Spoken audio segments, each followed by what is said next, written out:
Okay, so hello everyone. So I will speak in English because we have one of the jury member is maybe you are speaking French. No. No. Okay, so yeah. So speak some kind of English. So okay, so we are here today to hear the presentation, the PhD Defense of Anton François about diffeomorphic image registration, taking topological differences into account. And so you have 45 minutes to do your presentation. Okay. Yeah, listening to you. So thank you for the introduction, and thank you all for coming to my PhD defense, you physically and the one on Zoom. Okay, so my presentation will be in four parts. The first one, as an introduction, I will do some kind of vulgarization of my PhD topic, where I will mostly speak about image registration. Then, on the second part, I will present you my first contribution, which is my implementation of the metamorphosis algorithm. Then, I will present to you the adaptation I bring to this framework with a framework that I call constraint metamorphosis. And finally, I will briefly present a method to segment with topological data analysis. So let's dive into the introduction. So there I will first give you a very general concept of image registration, and then I will focus on both method LDDNN and metamorphosis. So image registration, it is a method to just make match two images. So I give you here an example of linear registration, and so this is a linear registration. I register a healthy brain onto another one. This one is a brain game. Why it is useful? It is useful in many medical applications. One example could be longitudinal studies where we take a different image of MRI image of a patient over the time, and we need to align the brain over the time. So, in practice, registration, it is done by finding a deformation between two images. We choose this deformation to be diffeomorphic because first, it is often biologically possible deformation, and also because it takes all the ambient space with it, so all the space in between the voxels. And obviously, we will see non-linear diffeomorphic registration during this. The thing is, diffeomorphism is good to register images which have the same topology, or actually in this case, with brain healthy images. And I focus myself. Il n'y a pas de son du tout dans le Zoom. So we have a sound issue. Ici, Zoom. Non, c'est même dans la visioconf. La visioconf? Sorry for introducing. Yeah, sorry. We have some sound issues. So you don't hear me speaking. Okay, so I will quickly change the settings. Sorry for the interruption. I hope that. Does it work? Do you hear me? I guess not. Là, c'est bon. Non? Good? No? Si, c'est bon. That's good. Okay, I guess you hear me a bit less good than before. But okay. Sorry. Let's come back on tracks. So we want to do not any kind of registration, but a registration where we want to register, for example, a healthy brain onto a brain with, in our case, a glioblastoma, which is a brain cancer. So the glioblastoma can be seen here. And the problem with diffeomorphic maps is that they are actually one-to-one, as the definition. And so there is no way to match the cancer with a part of the healthy brain. So we have to kind of find some ways to do this. So I'll just give you some more details specifically on the task of registering a healthy image onto an image with a cancer. So here we see the segmentation of the glioblastoma, which is made, like roughly speaking, in two parts. The first, which is a necrosis, and a second, which is edema. The necrosis is at the center. It will grow into the brain, pushing the surrounding matter, and which in a thing which is called mass effect. Then there is the edema, which is made of infiltrative cells that go into the surrounding tissues and that do not deform too much the brain. However, they will induce some intensity changes. And finally, we have to also match the natural brain differences and differences between different MRIs. I was not the first person to tackle this task, and I will just make a very short review of techniques that has been proposed already. So first, maybe the first technique of that had been proposed was cost-function masking, which is just a thing that we register two images with a glioblast, with a diffeomorphism, sorry, and we just mask out the region where there is the glioblastoma. So we don't have any deformation in there. It worked kind of okay with some small tumors, but not too much. Then there is another method proposed by PhD, which is an in-painting method. Again, it works quite well only on small tumors. Then geometric metamorphosis, which actually have nothing to do with the metamorphosis algorithm that I will talk to here. However, it was made mostly to register pathological images. Glister, which was a method that used biophysical method. So it is a very complex and method which works quite well. However, it requires 4 modalities and quite tedious computations. It was like a very big project 10 years ago. And finally, it is hard to not mention the whole deep learning community that tried to tackle it, and maybe make a side note on Wang and all that proposed the metamorph very recently, which have shown very good results.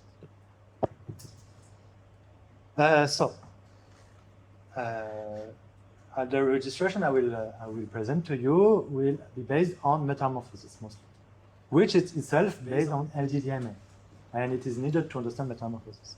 So that's the first thing that I will present to you. It is LDDMA. So LDDMM is an acronym for Large Diffeomorphic Deformation Metric Mapping. And I give the traditional example of registering 2 fishes from Darcy Thompson. And if we try the registration like this, so we register the shapes of the 2 images. We don't take care of the color. This method gives us here a grid of deformation that will give her the deformation. How do we model this deformation? So we have this simple differential equation where phi is the deformation and v is a vector field. We want to choose those vector fields as part of an admissible space in order to build the diffeomorphic deformation. So to do this, I choose one representation, which I first need K, which will be a Gaussian reproducing kernel. And so V will be the reproducing kernel Hilbert space associated with K. And so we denote it inverse, L, which will help to define the norm, the V norm. It is kind of a regularity norm. And altogether, this space is a Hilbert space, so a reproducing kernel Hilbert space of vector field, and it is admissible. So we know that for such defined deformation, we know that it will be a diffeomorphism. And we will not phi v such a diffeomorphism. Okay, there is many properties on it. I will just give you like very few of them because I don't have time, sadly. So first, G is a group of diffeomorphisms. And why it is important? It is because we can draw path on it. Not yet. And so, for example, we have the identity deformation, and we can link any kind of other diffeomorphism like this with a path. It will lead to the definition of shortest path, or as we call it, a geodesic. And what is really nice is that this deformation will allow us to represent the deformation of an image. We represent an image through its deformation. So it's what I show here. And so we can look at the image transport, which is taken by a vector field. And we can also write the deformation with phi vi from this vector field. And actually, we will see later that shortest path for registration is made by finding a geodesic which minimizes this cost with the integral of the norm of the V norm. So we find the infimum V. Okay, so we know that with this, LDDMM can register images only with the same topology. We can draw path on it and represent it from the group of diffeomorphism. Metamorphosis lies on the same basis. However, it allows us to add intensity changes at each time step. So we have mu, which is a constant, and zt, you can see it like an image with negative values. And so we will be able to link images with different topology. What I didn't told you, maybe, is that the different topology, what it is here, it is, for example, this circle that appeared or the cut on the C. So we would like the example, if we want to register the image C on this B on C, we have to make some intensity changes where the cut is and add some intensity where the ball is. And so now we can dive into my implementation of metamorphosis. So maybe, formally speaking, a metamorphosis is a pair of curves. A curve which is in the deformation space, phi t, and a curve into the intensity changes, psi t. So it's a pair of curves and not only one curve. However, we can see that. And for finding the best curve in between two images, we minimize this cost, which can be seen as an N-edge, an N-edge. So then we have the Euler-Lagrange equation that's come quite handy to find a set of geodesic equations. The geodesic equation like that, so it's like that. What is quite nice with them is that they look like the equations that come from the fluid dynamics theory or the Navier-Stokes equations. We can recognize here the continuity equation and here advection equation with a source. And actually this image is was integrated with this set of equation, almost, because it was LDDM, so without the source term. But it shows that we have like quite nice registration idea. So the thing is, this is an exact matching problem, which is not very handy to solve. So how we do it in practice, we will solve the problem via geodesic shooting, which is kind of a two-step method. First, we need to integrate the geodesic, like the geodesic, and get an image at the time 1. So we have we feed a Z0, and then we get an image at the end of the integration. And then we minimize this inexact matching cost, which is the sum square difference, SSD, plus a regularization tool, as it is quite classical to do in image registration. We will first focus on the step 2, and then we'll come back on step 1. Yeah. So I will just give you like a quite. So to minimize this cost, actually we can see that it is equivalent to a solution which will be minimized with this cost here. Which we just use the momentum conservation and the formulation of the field at the initial step to just reformulate. We lose the integral, and we can reformulate all the costs with only Z0. So the whole integration afterward and the whole cost is integrated and optimized only on Z0. To compute the gradient, didn't have to do as Beg proposed. We can compute the gradient with the auto-differentiation from PyTorch.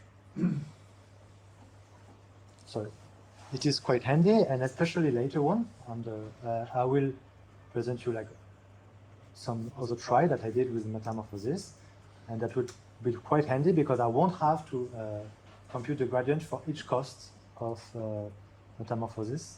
I will propose. Okay, now let's come back on the step 1, which is the integration of the geodesic equation. A natural way to present a flow of vector field would be the Lagrangian formulation, where we take pixels or particles and we follow them through a stream of vector field. So this is the region. So X here is a pixel or particle, and we follow the stream of vector. However, the Lagrangian scheme is not suitable for images because the particle can go far from each other, and then it's hard to rebuild the image afterwards.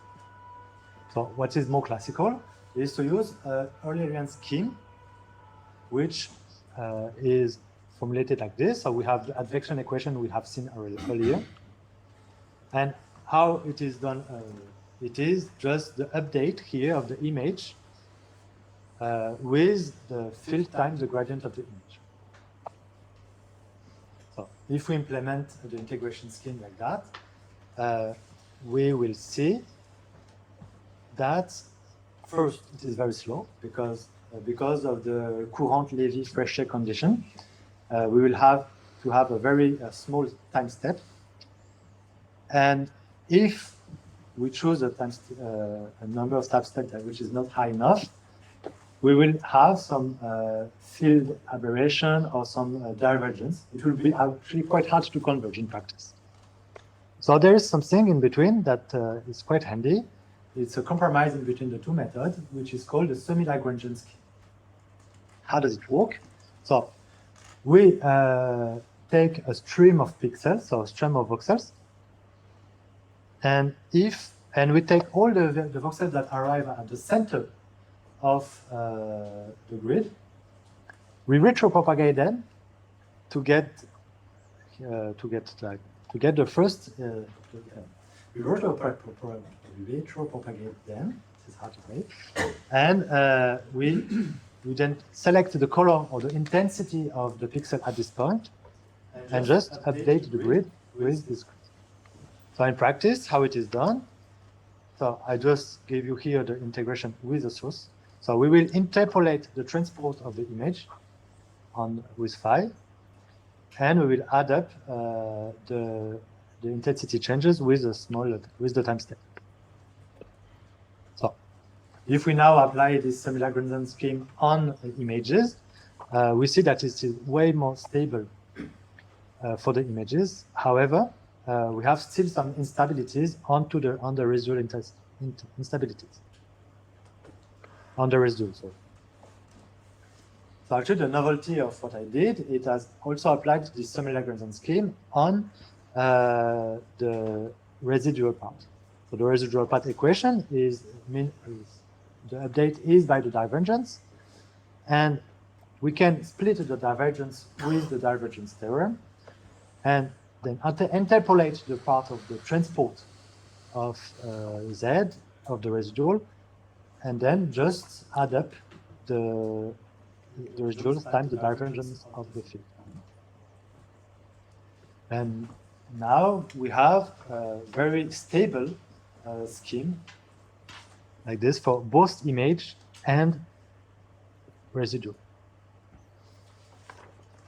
What I didn't say to you here is that, for example, this integration was made with only 10 time steps, where to integrate something like this with an Arian scheme, we would need like 500 time steps, something, which is huge, takes a lot of time and a lot of computational power.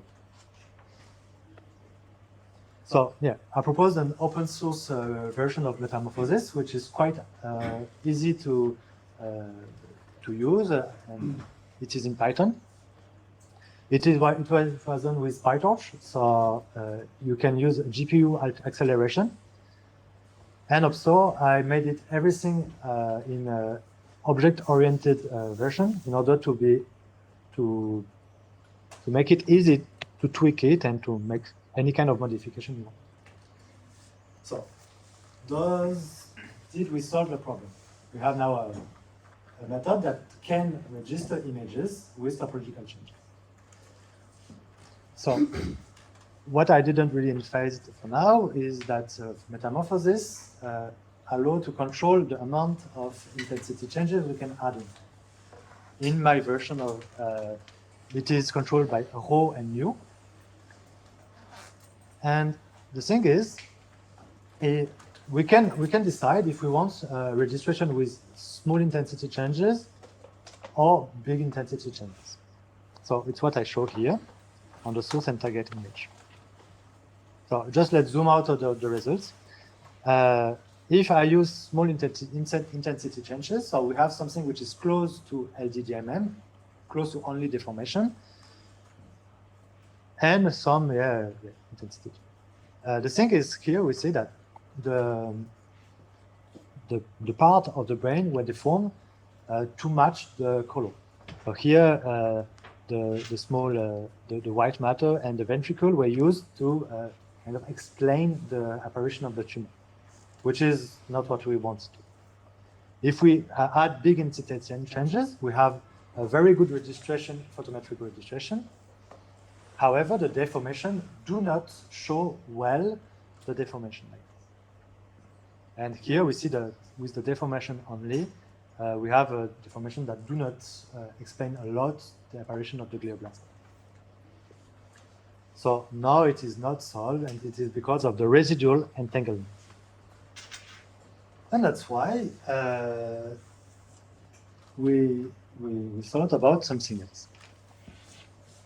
And actually, what is really nice with medical images is that they follow biological rules and physical rules, which means that we have a lot of priors. We know a lot how they behave.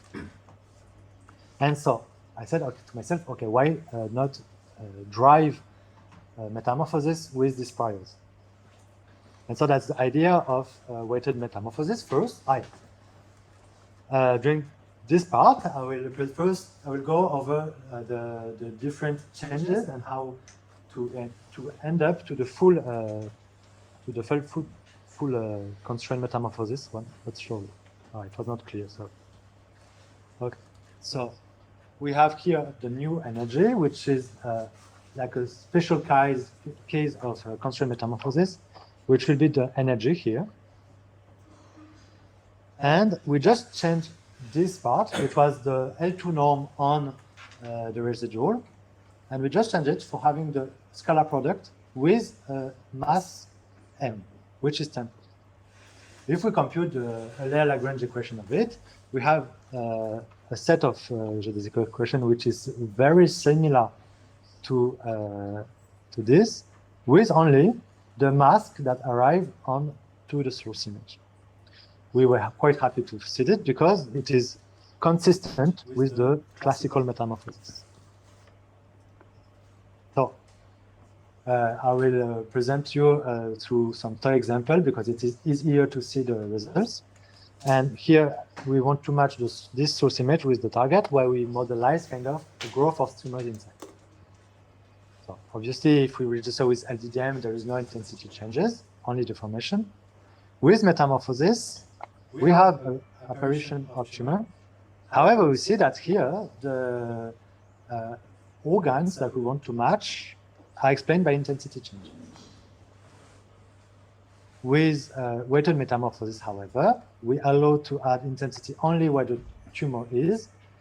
And so we have really the organs that are pushed away from the tumor.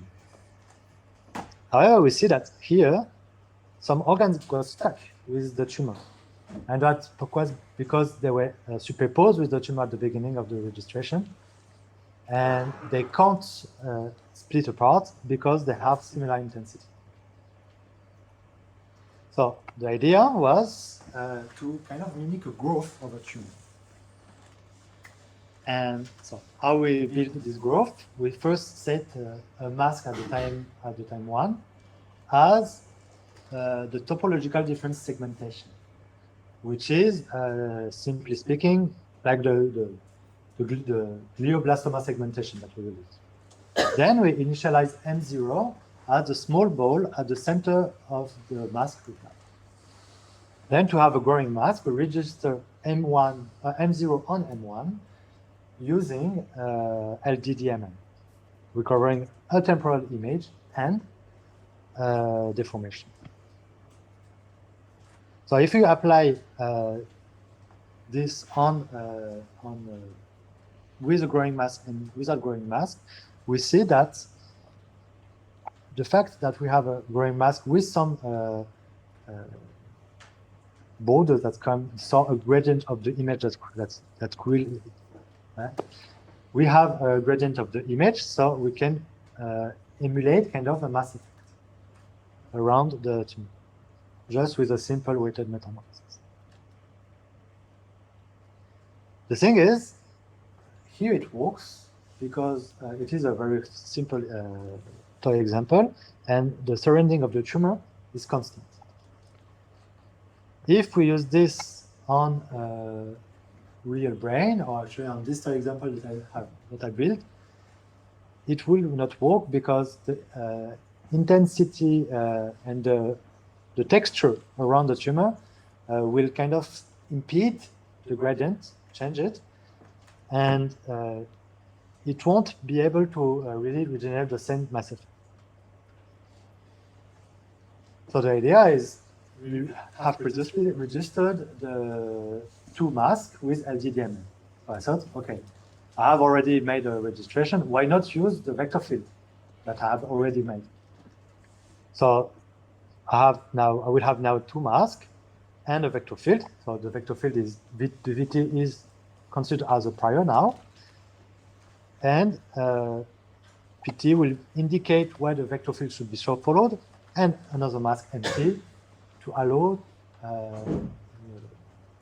intensity change. So now we arrive at a version of the constraint metamorphosis framework. So I added a new norm here, which is VT, the vector field that I want to follow, WT, the prior mask, and PT to allow the vector field to be followed only where I want it to be followed. Again, if I compute the Euler-Lagrange equation of these costs, we see that the new difference here is that the vector field, estimated vector field, is kind of a weighted sum in between the old version of the vector field plus the prior field. Oh, I have a comma here. Bad. Okay. So if we now apply it on the constraint metamorphosis, if we see it on the little example, we see that constraint metamorphosis make an almost perfect registration here. And I show you the deformation. Here we see really the mass effect that is well modelized. Okay, it is time to see how does it work on real data. The first data set we have tried to validate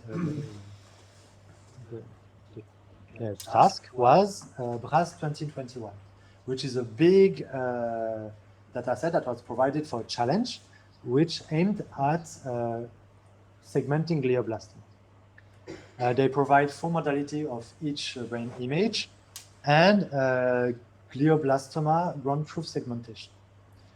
This segmentation will be used for computing the masks of the mask we will need and to compute the priors.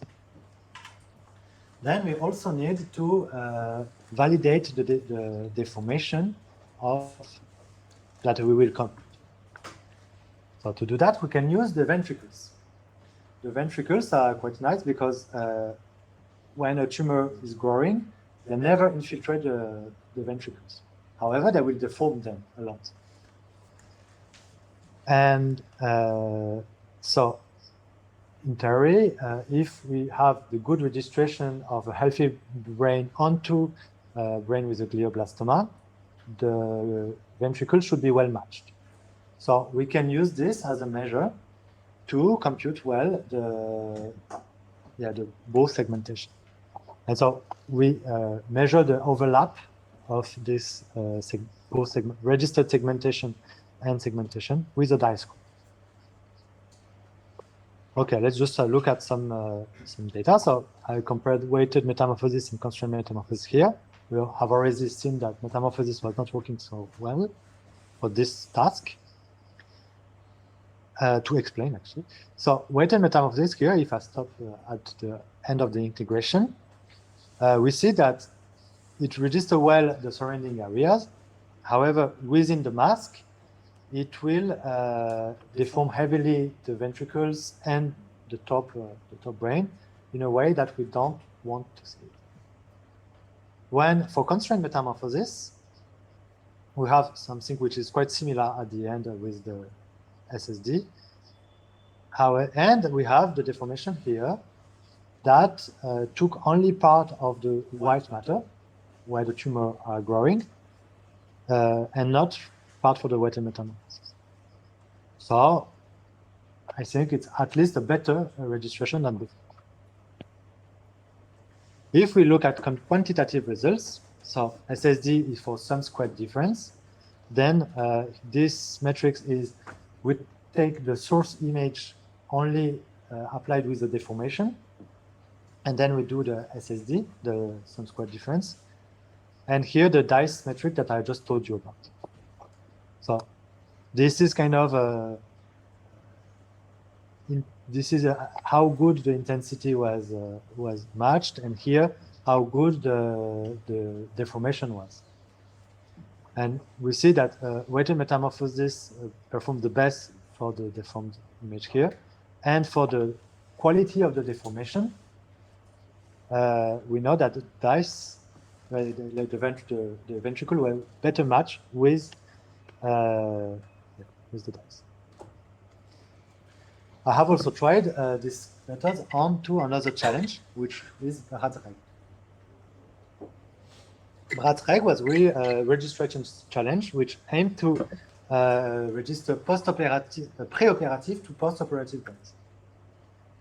It's again a big data set made for deep learning methods. And so they aim to register the same patient before and after surgery. And also they provide landmarks validate the registration. What is also different here is that we don't have any kind of priors. So we had to compute ourselves. So the first idea was to use a UNet, because they are the best method here, to segment all the glioblastoma.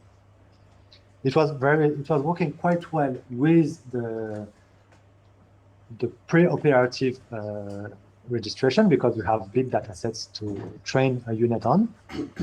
However, on the post-operative registration, it wasn't working too much. And it was obviously because we don't have any, I don't know actually, any data sets of post-operative registration.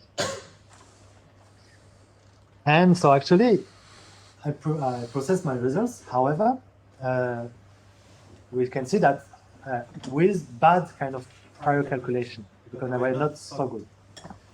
And I see that still I managed to improve the constraint, the previous registration. Okay, so let's make a little sum up of this part. So I provided a framework to add priors into metamorphosis. Obviously, it's a bit slower because of the increased complexity of all the following prior parts. And actually, it's time to note work that we did with mostly Mathis Maillard, which is a PhD student of Pietro Gori, Joan Glonès, Isabelle Bloch, which is a version of metamorphosis, but a deep learning version of metamorphosis. How we did it, we just took the divergence part and we replaced it by a ResNet, which is often used for PDU integration. And so obviously the deep learning part was way faster as inference time. It's like a second when the optimized version takes something like a minute. However, we have kind of similar quality of deformation. You can see here on this slide. So what I want to say is one of the perspective here, we can also make a deep learning version of constrained metamorphosis. Another thing that we have shown here is that for this registration, it is best to modelize the growth of the tumor. And to do that, for now, I used a very simple model. So I like the simplest possible. So I just registered the segmentation. And we can maybe do some modelization to lose a bit the constraint not the constraint, but the dependence of the prior. So we can inspire ourselves from Glister, for example, or maybe make a growth model like maybe Irene Ketelmark here have done it. So the method I propose is very versatile and can be used for many kind of registering application. And what it could be nice, it would be to build an automatic prior selection. And actually, while I was thinking on that, I met Raphaël Chinaraj, which is a specialist of topological data analysis. And during the discussion, as he said, yeah, I explained him the problem I had with Bratreg and how I didn't have a method to segment a post-operative image. And he said, oh, but maybe we can do it with TDI and have a non-statistical method.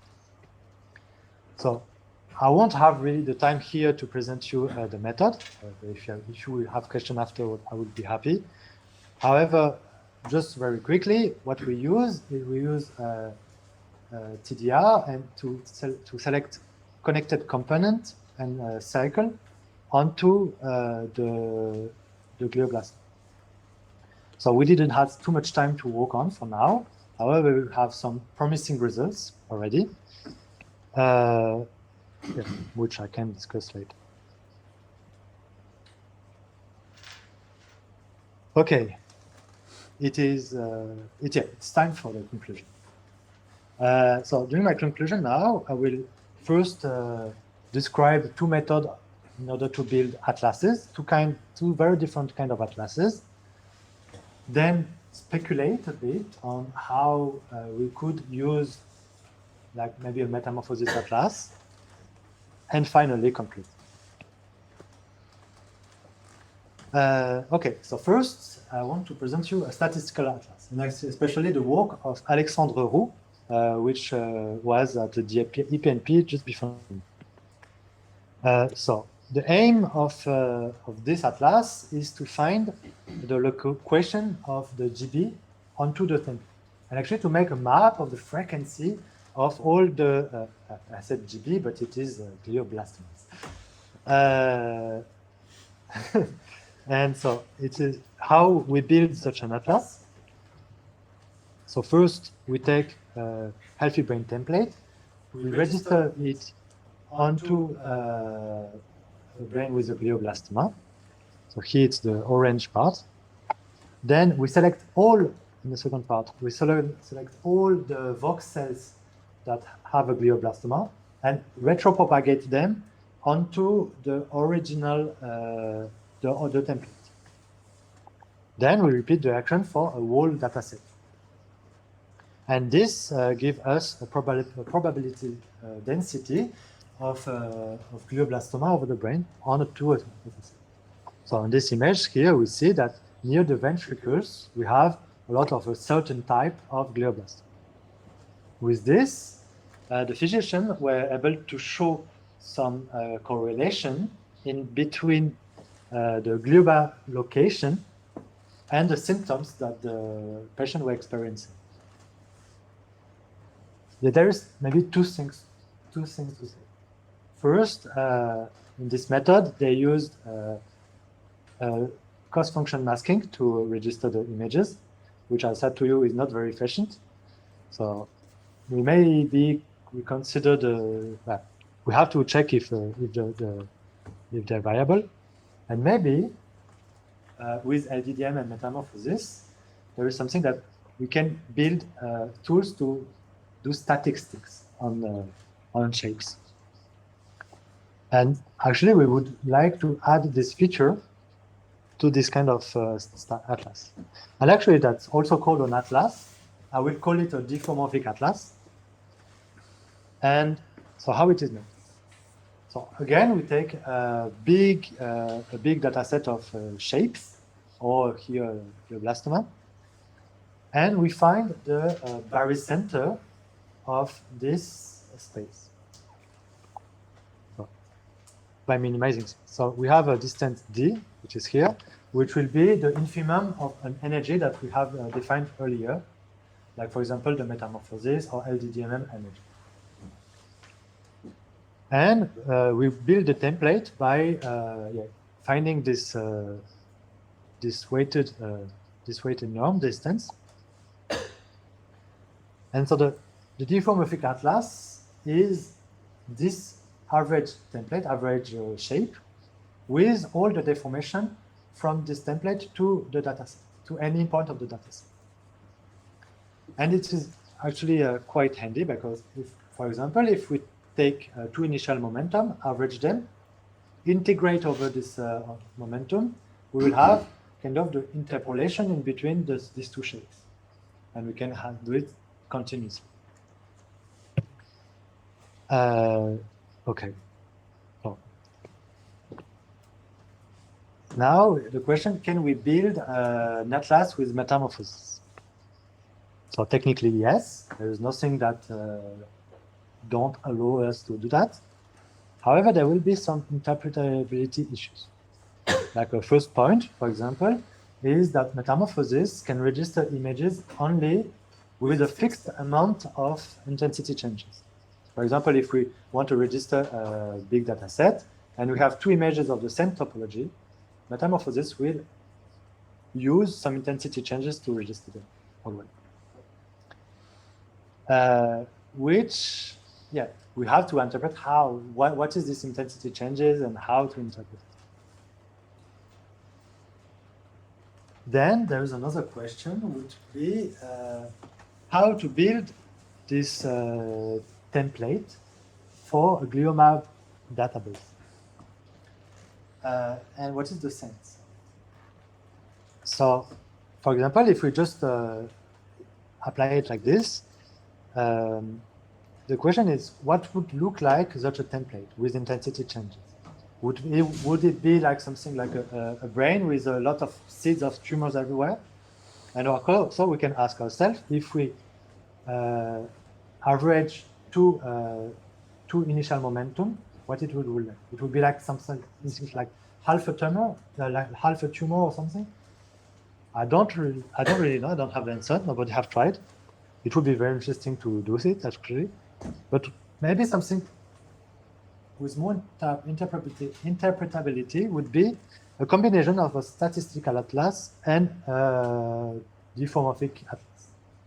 So we first make a map of all the location of the tumor, and for a certain voxel or a certain region of space, we can make the statistics of all the glioblastoma that end up at this region, for example. That's something that I would love to have the time to make, but I don't know.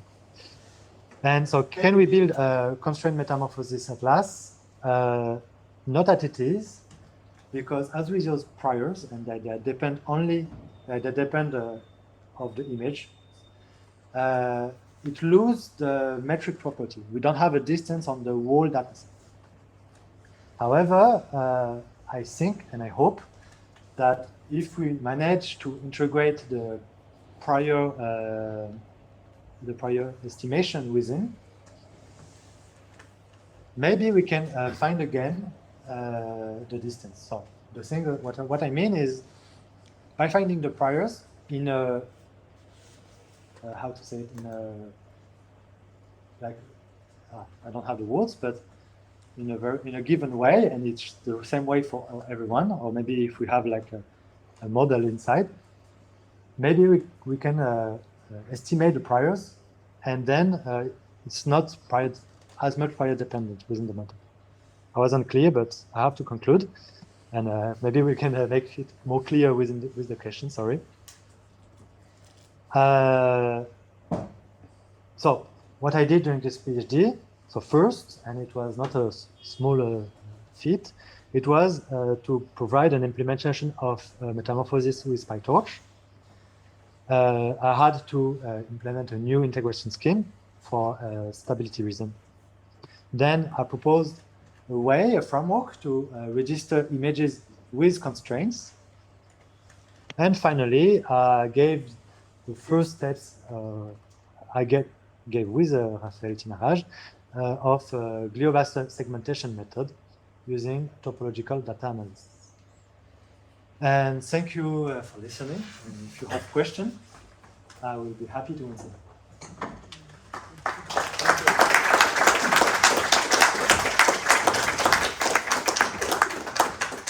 So, thank you very much. You did very powerful presentation.